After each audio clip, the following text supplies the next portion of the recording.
Ada tes bahasa Inggris juga, guys. Mana? Ada tes bahasa Inggris. Bahasa Inggrisnya panjang, long. Kalau tangan panjang, nyolong. Salah. Bahasa Inggrisnya panjang, long. Ya. Bahasa Inggrisnya nasi panjang, lontong.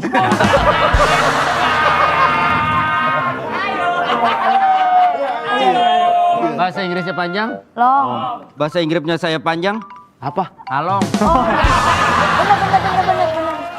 Ayo. Ayo. Bahasa Inggrisnya panjang, long. Kalau bahasa Inggrisnya sobek panjang, bolong. Kalau bahasa Inggrisnya panjang? Long. Kalau teriaknya panjang?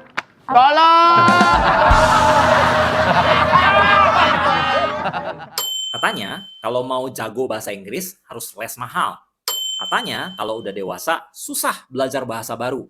Katanya, lidah orang Indonesia itu tebel dan nggak cocok buat ngomong bahasa Inggris. Bullshit. Semua itu mitos yang bikin kita jadi takut buat mencoba. Gimana kalau saya bilang kesulitan kita itu sebenarnya bisa dijelasin secara ilmiah? Ada alasan-alasan linguistik kenapa kita susah bilang three atau pusing sama tenses. Yuk, kita patahkan mitos-mitos ini bareng-bareng dan temukan akar masalahnya. Di sesi ini, kita bakal bedah tuntas kenapa sih bahasa Inggris itu rasanya nggak ramah di lidah orang Indonesia. Ini bukan karena kita nggak pintar ya, sama sekali bukan. Tapi karena bahasa ibu kita, yaitu bahasa Indonesia, dan bahasa Inggris, itu kayak datang dari dua planet yang berbeda.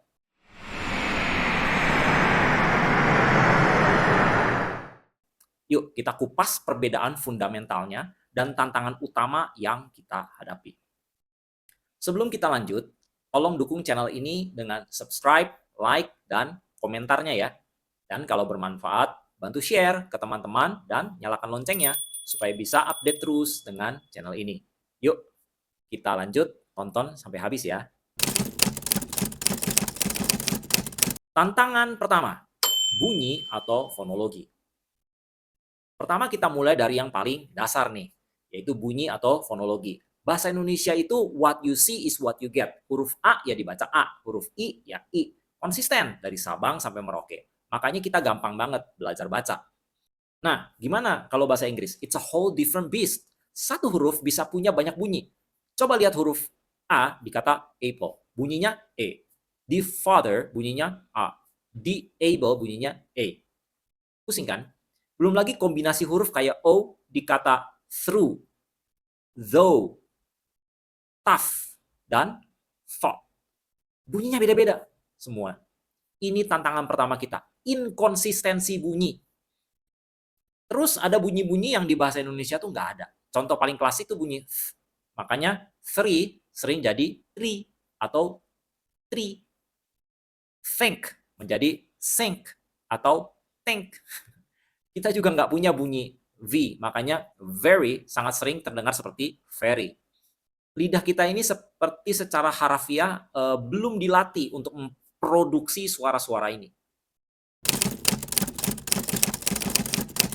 Tantangan kedua, struktur kalimat atau sintaksis.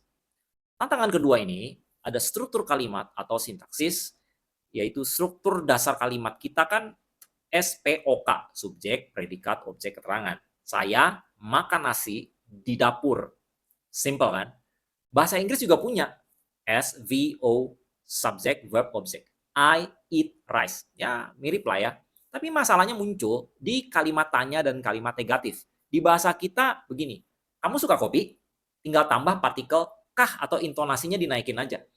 Kamu tidak suka kopi? Tinggal tambah kata tidak. Gampang banget. Bahasa Inggris gimana? Mereka pakai auxiliary verbs atau kata kerja bantu seperti do, does, did. Do you like coffee? You do not like coffee. Konsep meminjam kata kerja bantu ini nggak ada di bahasa Indonesia. Makanya kita suka kagok. Kita seringkali menerjemahkan langsung. You like coffee? Secara gramatikal ya.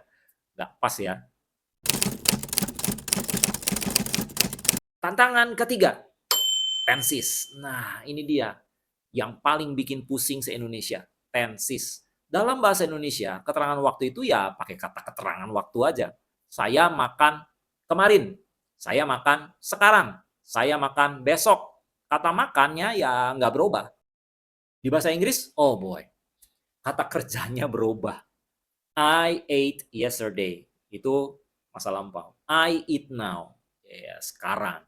I will eat tomorrow. Itu masa depan. Itu baru 3 loh ya. Padahal totalnya ada belasan tenses. Present perfect, past continuous, future perfect continuous. Ini karena budaya Anglo-Saxon itu sangat presisi soal waktu dan kejadian. Apakah sudah selesai, sedang berlangsung, atau akan sedang berlangsung di masa depan? Bagi kita konsep ini terasa ribet banget. Karena nggak ada padanannya dalam cara berpikir kita tentang waktu dalam berbahasa. Tantangan keempat. Nah, tantangan keempat ini sifatnya psikologis, yaitu apa? Rasa takut salah atau fear of making mistakes. Ini nih penyakit kronis kita. Kita takut dijudge, takut diketawain kalau salah ngomong atau salah grammar. Akhirnya ya udah mending diam aja. Padahal dalam belajar bahasa, kesalahan itu bukan kegagalan, kesalahan itu adalah data. Errors are evidence of learning.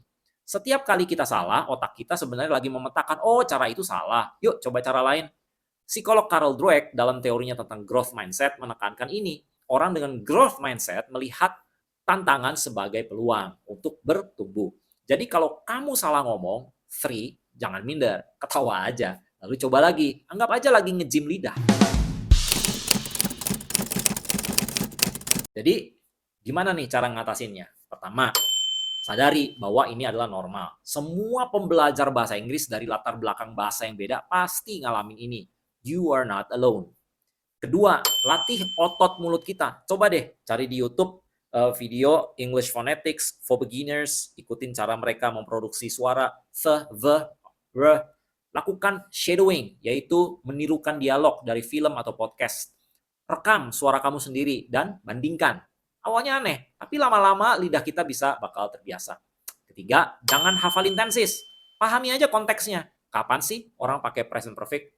Oh, waktu ngomongin pengalaman hidup, misalnya. Have you ever been to Bali? Daripada pusing sama rumusnya, perbanyak aja input yang benar.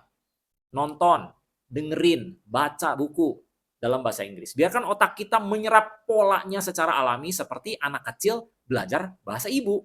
Dan yang terpenting, be brave. Beranilah untuk salah. Cari teman latihan, gabung komunitas, atau ngomong sendiri di depan cermin. Ingat, tujuan utama bahasa adalah komunikasi, bukan kesempurnaan. Orang lebih menghargai usaha kamu untuk berkomunikasi daripada menertawakan kesalahan kecilmu. Progress over perfection. Yuk, kita sama-sama jinakan monster perbedaan bahasa ini dengan mulai ngobrol dengan lebih percaya diri. Terima kasih ya udah setia mendengarkan episode ini. Jadi tambah tahu dong. Sampai jumpa di episode selanjutnya.